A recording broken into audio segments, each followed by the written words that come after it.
দর্শক, প্রতিদিনের অত্যন্ত গুরুত্বপূর্ণ এবং বাছাই বাছাই কিছু সংবাদ আমরা সংবাদপত্র এবং বিভিন্ন মাধ্যম থেকে সংগ্রহ করে আপনাদের জানিয়ে থাকি। মূলত সংবাদপত্রের মাধ্যম থেকে জানানো হয়।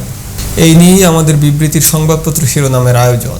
সুপ্রিয় দর্শক, স্বাগত জানাচ্ছি বিবৃতির সংবাদপত্র শিরোনাম অনুষ্ঠানে।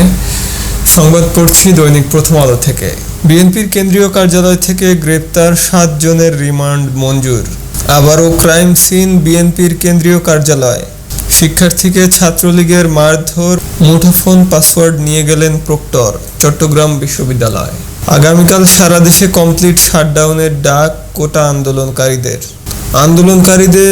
আন্দোলনকারীদের উপর হামলার বিচার দাবি 22 পেশাজীবী সংগঠনের। মোবাইল ইন্টারনেটে ধীর গতি, ফেসবুক ও মেসেঞ্জার ব্যবহারে সমস্যা। বাংলাদেশ সরকারের উচিত শান্তিপূর্ণ প্রতিবাদের অধিকার নিশ্চিত করা। জাতিসংঘ। ঢাকা বিশ্ববিদ্যালয়ে রাতে আবার পুলিশ শিক্ষার্থী সংঘর্ষ। অর্থাৎ আজ রাতেই ঢাকা বিশ্ববিদ্যালয়ে পুলিশ শিক্ষার্থীর সংঘর্ষ হয়েছে, সেটি জানানো হয়েছে। রাতে শনিরাখড়া রণক্ষেত্র টোল প্লাজায় আগুন। উৎপাদন স্থলে কমতে শুরু করেছে পেঁয়াজের দাম, কমছে ঢাকার বাজারেও। সমকাল। হল ছাড়ছেন ঢাবি শিক্ষার্থীরা। দৈনিক ইনকিলাব। ঢাবিতে হল ত্যাগের সময় ছাত্রলীগের নানা হয়রানিতে শিক্ষার্থীরা, মোবাইল মানিব্যাগ ছিনিয়ে নেওয়ার অভিযোগ। পুলিশ আন্দোলনকারী সংঘর্ষ, রণক্ষেত্র শনিরাখড়া।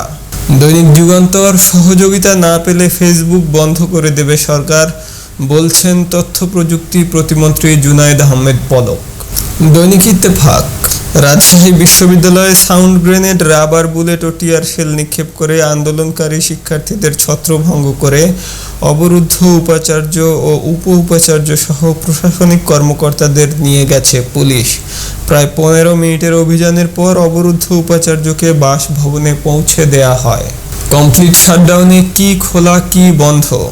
শুধু হাসপাতাল ও জরুরি সেবা ব্যতীত কোনো প্রতিষ্ঠানের দরজা খুলবে না। অ্যাম্বুলেন্স ব্যতীত সড়কে কোনো গাড়ি চলবে না। জরুরি সেবার আওতায় গণমাধ্যমের গাড়ি ও সংবাদপত্র পরিবহনের গাড়ি বাধাহীনভাবে চলতে পারবে। বাংলাদেশ প্রতিদিন।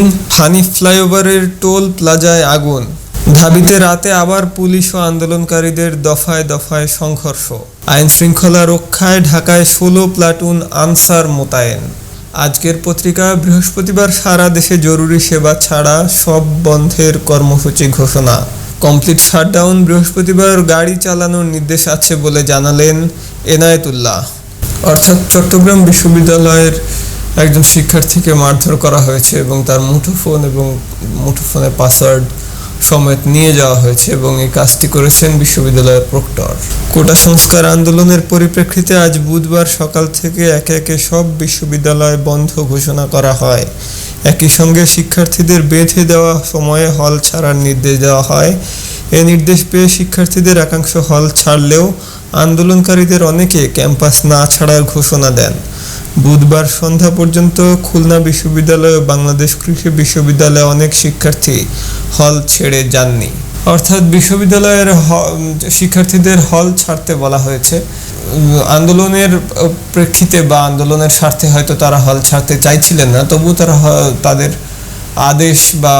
আদেশের প্রতি শ্রদ্ধা দেখিয়ে তারা হল ছেড়েছেন, কিন্তু হল ছাড়ার সময় তাদের মোবাইল মানিব্যাগ ছিনতাই হয়েছে এমন অভিযোগ হয়েছে এবং এই কাজটি করেছে ছাত্রলীগের সদস্যরা। অর্থাৎ যাত্রাবাড়ির যে হানিফ ফ্লাইওভারের টোল প্লাজাটি রয়েছে, সেখানে একটি টোল প্লাজায় আগুন দেওয়া হয়েছে বলে আরও কিছু পত্রিকায় প্রকাশিত হয়েছে এবং এই সংবাদটি আমরা পেয়েছি।